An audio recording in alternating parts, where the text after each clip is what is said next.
Have you ever had a season of life that made absolutely no sense? I'm talking about the season where the harder you tried, the more things seemed to fall apart. Plans failed, relationships failed, doors closed. And no matter how positive you try to be, there's a question that keeps showing up in your mind. Why is this happening to me? Well, in this video, we're gonna talk about the lies we tell ourselves, the hidden purpose of pressure, the opportunity no one sees, and the person who's waiting on the other side. And hey, if you're new here, my name is Aaron, and I help people rebuild how they see themselves so that they can stop surviving life emotionally and start living it.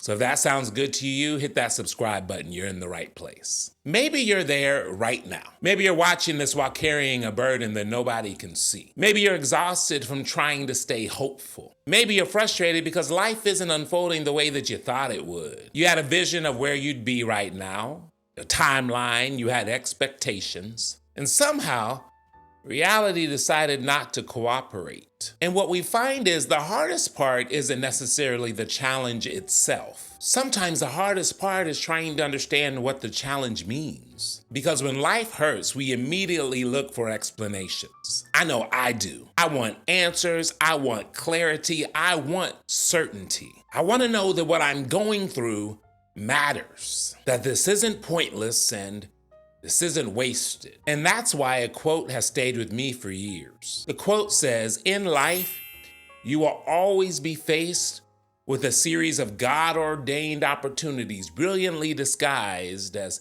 problems and challenges." The first time I heard that quote, I stopped. Not because it sounded inspirational, not because it sounded comforting, but because it challenged the way I viewed adversity. Because if that's true, then some of the things that we are calling problems really aren't problems at all. They may be opportunities wearing disguises. And if opportunities arrive disguised as challenges, I think the fair question to ask is, how many opportunities have you rejected because you didn't like how they looked? How many doors have you walked away from because they appeared to be obstacles? How many blessings have you mistaken as burdens? We've been taught that if something is difficult, it must be wrong. If something hurts, it must be bad. If things aren't working according to plan, we must be moving in the wrong direction. But life keeps proving otherwise. Because when you look back, honestly, the seasons that changed you the most probably weren't the easiest ones. Of course, the comfortable seasons felt good. Successful seasons are enjoyable. Predictable seasons, they feel safe. But those aren't the ones that shaped you. Those aren't the ones that stretch you. They're not the ones that reveal who you really are on the inside. Growth has always had a strange way of arriving through adversity. And that's what makes it so easy to miss. Because nobody wakes up excited about uncertainty. You're not asking for disappointment. You're not volunteering for heartbreak. You're not waking up saying that you hope life disrupts your plans today. Yet somehow those moments become the chapter that defines us. And that's where I want to introduce you to someone. We'll call him Michael. Michael had a plan for his life. It was a good plan. The kind of plan most people admire. A stable job, a predictable future, a clear path forward. For years, Michael worked hard. He showed up continually. Michael tried his best living life, doing everything that he was supposed to do. And because of that, Michael believed that he had a certain level of security. Then one day, everything changed.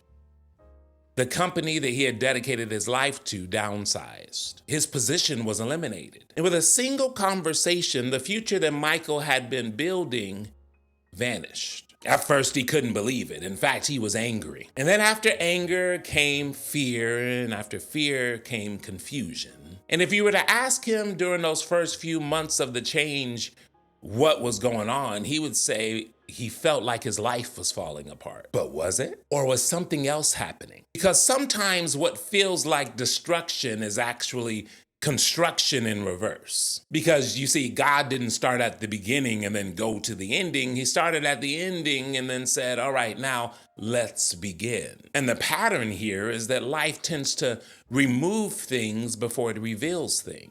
And the ending of one chapter is secretly creating space for the next chapter. All of that is good and well, But there's a problem. And that is when you're standing in the middle of it, you can't see any of that. When you're in the thick of it, you only see the loss. You only see the disappointment. You only see that which you feel was taken from you. And that's why most people never discover the opportunity that's hidden in adversity. They stop the story too soon. And we've all done it. A door closes, we immediately assume failure. A relationship ends, we immediately assume loss. A plan falls apart and we assume disaster. But what if we're misreading the moment? What if the challenge isn't the story, but only a part of the story? And one of the greatest mistakes that you and I make is assuming that the current circumstances are telling us everything that we need to know. They don't. They leave something out. They only tell you what you can see right now. And what we can see now is rarely the entire picture. Think about a movie. Imagine watching the first 20 minutes of a 2-hour film. The hero experiences loss, the situation gets worse, the obstacles multiply, the future looks uncertain. If you stopped watching there, you'd assume that the story was a tragedy. But the story isn't finished. And in fact, the problem isn't the conclusion, the problem is the setup. Come on now. And I can't help but wonder how many people are judging their lives based on scenes that were never meant to be the ending. How many of you are declaring defeat in the middle of the process? Because here's what I've learned. The greatest opportunities in life rarely arrive looking like opportunities. They arrive looking like interruptions, delay, obstacles, uncertainty. They arrive looking like seasons that you would have never chosen for yourself. And that's why most people miss them. Not because the opportunity wasn't there, but because the gift wrapping confused them. And that's where the real conversation begins. Because before you can discover the opportunity hidden in the problem, you first have to understand why we hate problems so much in the first place.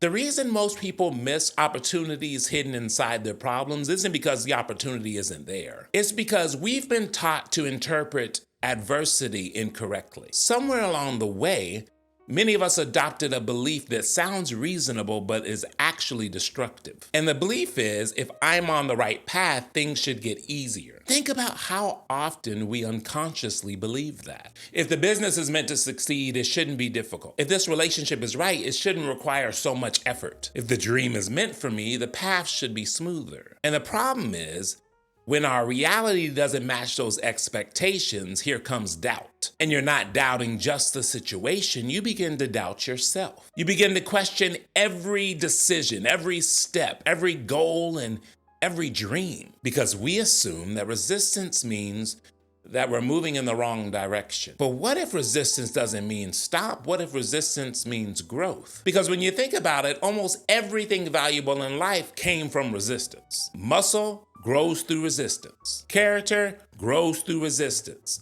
Wisdom grows through resistance. And the most important qualities we'll ever develop cannot exist without challenges. And yet we spend so much of our lives trying to avoid the very conditions that are going to produce the life we want. Lord, give me strength. Keep the struggle. Lord, give me wisdom. I don't want to make mistakes though. Lord, I want to be confident. But I want to be comfortable. I just want to grow, but you don't want to change. And the thing about growth is growth always asks us for something. It always requires a stretching, and stretching is just downright uncomfortable. And that's where our guy Michael had found himself. Months had passed since he lost his job, and at first he believed something better would appear quickly. I'm gonna throw out some applications, do a couple of interviews, just a few weeks of uncertainty, and I'm gonna be back at it. Life would have returned to normal. But it didn't return to normal. Weeks turned into months.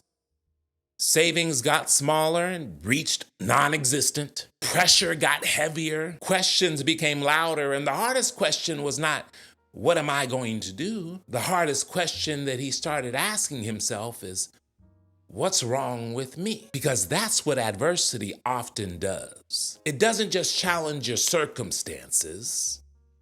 It challenges your identity. And you start wondering if you're capable. You start wondering if you're enough. Start wondering if you still got it. Do I still have what it takes? You start wondering, is the dream foolish and is the goal unrealistic? And that low place is where most people give up. Not because they ran out of ability, but because they started running low on belief. The belief gaslight has come on. You got 30 miles to empty. What you gonna do? And when the belief gaslight comes on, you begin to allow temporary circumstances to define permanent identities. And that's a dangerous thing. Because the truth is, circumstances can change overnight, but the story you tell yourself can follow you for years. The real battle is rarely external. It's always been internal. The job loss wasn't Michael's biggest challenge. Uncertainty wasn't Michael's biggest challenge. Lack of answers wasn't Michael's biggest challenge, but the biggest challenge was for Michael to decide what all of this meant. Because whether you realize it or not, every challenge asks you a question. Who are you going to become because of this? And in that statement, it shows us that adversity is not testing our ability. Often it's testing our perspective. Because the meaning you attach to a challenge determines who you become in the midst of it. Are you going to choose you're not good enough, or are you going to choose that you have more to learn? Are you going to choose that this is proof that I should quit? Or are you going to choose that this is proof that I have to improve? Are you going to choose defeated? Are you going to choose stronger? The storm isn't the deciding factor. The interpretation is. And if we're not careful, we'll spend years fighting the very lessons that were meant to help us grow. Imagine a student sitting in a classroom. The teacher places a difficult test in front of him. The student is struggling, becomes frustrated, overwhelmed, and ultimately annoyed. The student says, "This test is ruining my life." But the test isn't ruining the student's life. The test is revealing what the student has learned. It's exposing weakness, and it's identifying gaps. It's creating growth, and without the test, there would be no room for development. Yet when the teacher of life gives us our own tests, we often react differently. We don't ask, what can this teach me? We ask, why is this happening to me? One puts you in the role of a student, and the other puts you in the role of a victim. And here's the thing about the victim mentality, by the way. It strips you of your power. And whenever you're in that situation, the role you choose determines the life that you're going to build. That's why many stay stuck in the same lesson year after year. Not because they lack intelligence or potential, not because they lack talent, but because they keep trying to skip class. They keep running from the lesson. They keep running from the process. But here's the thing. Every time you try to skip class, life presents the lesson again. Oh, you got a hard head? You didn't learn from that relationship? You didn't learn from that trifling man? I'm gonna present you the same situation with a different face. Go get them. Oh, you didn't learn from that last storm? Well, here's the same type of situation in a different season. Growth is patient. Growth refuses to leave you where it found you. And if you're willing to embrace the truth, something remarkable begins to happen. You stop seeing every challenge as if life is against you. You leave behind the victim mindset that says, why is this happening to me? And you adopt the growth mindset of, what is this developing inside of me? Because you realize the challenge isn't attacking your future, it's preparing you for it. Maybe the obstacle isn't standing in your way. Maybe it's strengthening the person that will eventually walk through the door on the other side. And that's what our boy Michael hadn't realized yet. He thought losing his job was about employment, while life was trying to make it about identity. Because before life could give him a new opportunity, it first had to introduce him to a version of himself that he never met. It was a version that didn't depend on certainty. It was a version that could survive discomfort. It was a version that could move forward without guarantees, and a version that was stronger than he ever knew. And that's where the story begins to take an unexpected turn, because the challenge that looked like destruction was secretly becoming the beginning of his transformation. Most people don't fear work, they fear pointless suffering. They fear going through a pain that is not going to lead anywhere. And I get it. Because if you're going to struggle, you want to know that there's a reason beyond the struggle. There has to be a purpose. There has to be a lesson if I'm going to go through this. And when we can't see the purpose, pressure begins to feel unbearable. Not because the challenge itself is too heavy, but because you can't understand why you're carrying it. That's where Michael found himself. The months kept passing, the uncertainty remained, the future was still unclear. And somewhere along the way, something began to happen that he didn't immediately realize. The challenge wasn't just changing the circumstances, it was changing him. At first, the change was almost invisible. He became resourceful, adaptable, resilient. He started learning skills that he would have never learned in the comfortable season. He began taking risks that he would have feared taking before, but now he's like, what do I have to lose? He started running through ideas that he normally would have dismissed. And he didn't do all of this because he wanted to, he did it because he had to. And that's often how growth works. We imagine growth happening in moments of inspiration. Sometimes it does, but often growth happens in moments of pressure. In fact, pressure forces you to discover what comfort allows you to ignore. Think about that. There are strengths inside of us that only pressure can reveal. There are abilities and gifts inside of us that only adversity can uncover. There are levels of faith, courage, discipline, and resilience that remain dormant until life demands them. And you don't discover how strong you are when everything is easy. You discover how strong you are when easy is no longer an option. And that's why pressure has been a misunderstood role in our lives. We spend so much energy trying to escape it, avoid it, resist it. But diamonds are formed through pressure. Steel is strengthened through pressure. Muscles, they're developed through pressure. And character is no different. The version of you that can handle greater responsibility must be developed before the responsibility arrives. The version of you that is capable of carrying bigger dreams must be developed before those dreams become a reality. Because growth isn't about getting more, it's about becoming more.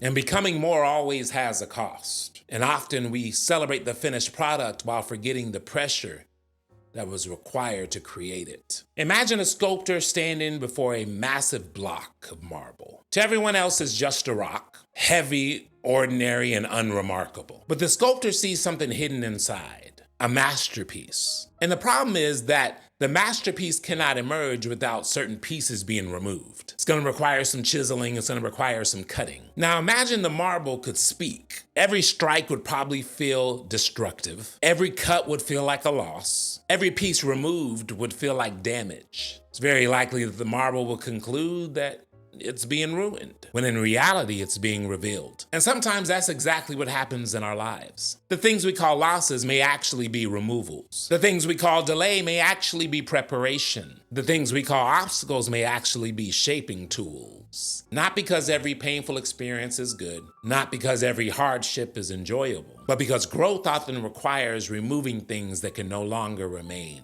And the hardest lesson to learn is that sometimes life has to strip away what you depended on before it can reveal who you really are. Because most of us become attached to versions of ourselves that no longer fit the future we are trying to create, while growth requires letting go. And letting go almost feels like loss before it feels like freedom. That's what Michael was experiencing. That job wasn't just providing income, it was providing identity. For years, he knew exactly who he was. He knew exactly where he fit. He knew exactly what tomorrow looked like. And then all of it disappeared. And when it disappeared, so did the certainty that he had built his life on. And what he didn't realize was the certainty had become a cage. Comfort had become a ceiling. Security had become a limitation. The very thing that was protecting him had quietly stopped challenging him. And now life was forcing him into a territory that he would have never entered voluntarily. The territory called growth, called uncertainty.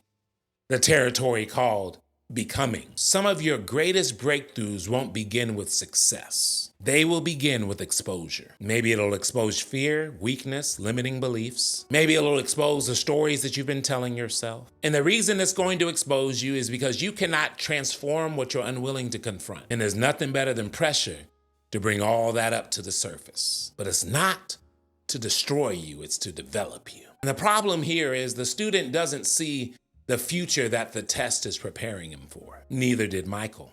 Not yet. He still believed the opportunity was somewhere outside of him. Some future breakthrough, some future success, some future circumstance. And what he hadn't realized is the greatest transformation was already happening on the inside. The opportunity wasn't waiting at the end of the process. The opportunity was being created inside of the process. Because long before his circumstances changed, he changed. And that's the hidden purpose of pressure. It isn't just preparing your future.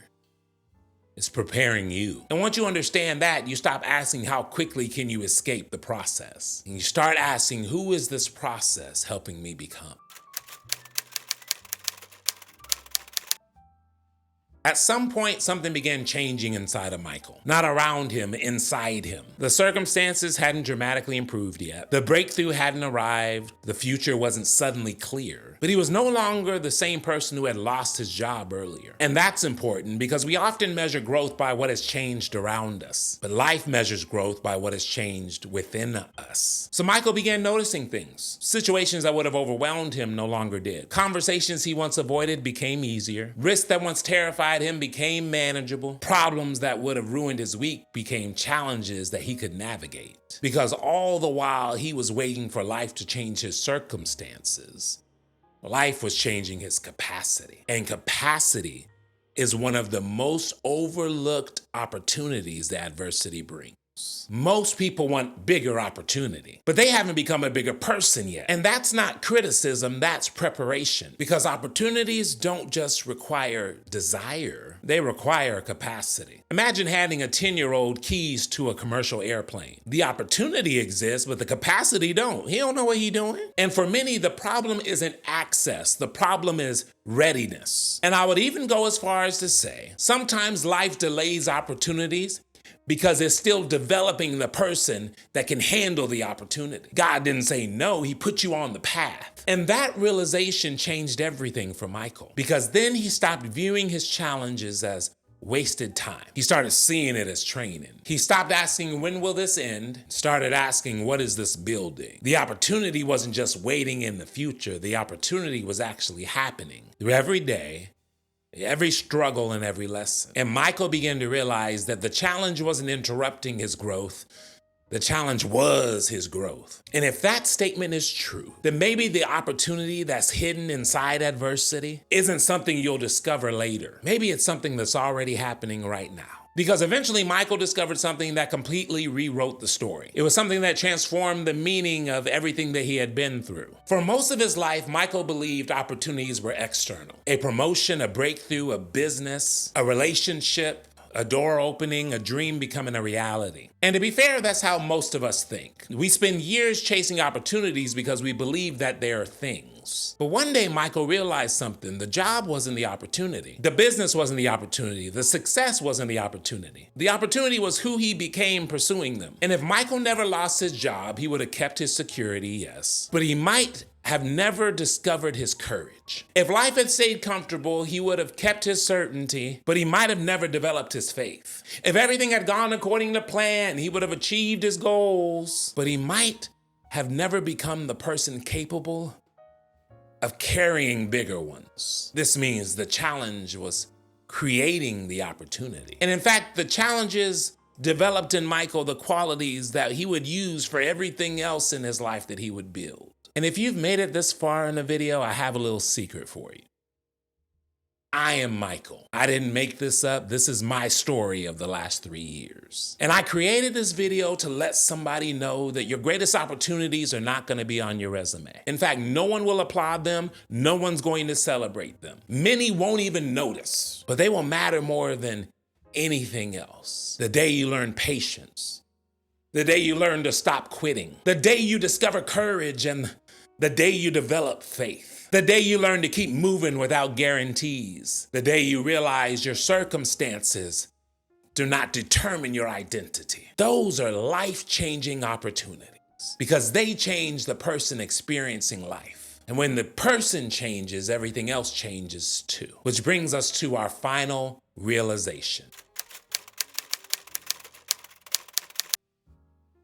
I want you to think about the challenge you're facing right now. Not the challenge you faced 5 years ago, the one you're facing right now. Do you have it in your mind? The uncertainty, the obstacle, the setback or the disappointment, the thing that's keeping you awake at night, the thing you're still trying to understand. Now imagine yourself 5 years from now, stronger, wiser, more resilient, more capable, more grounded, more confident, more mature. Imagine looking back at this season from that future perspective. What do you think that future version of you would say? I don't think it would say, I'm grateful for the pain. I don't think it would say that it's grateful for uncertainty. I don't think it would say it's grateful that things became difficult. But I do think it would say, I'm grateful for who I became because of it. Because the truth is, adversity introduces you to people you've never met before, not other people. You. The version of you that can survive disappointment. The version of you that keeps going when things don't make sense. The version of you that can walk by faith instead of certainty. And the version of you that can carry responsibilities that your old self couldn't. That person already exists inside you. And the challenge that we're presented with is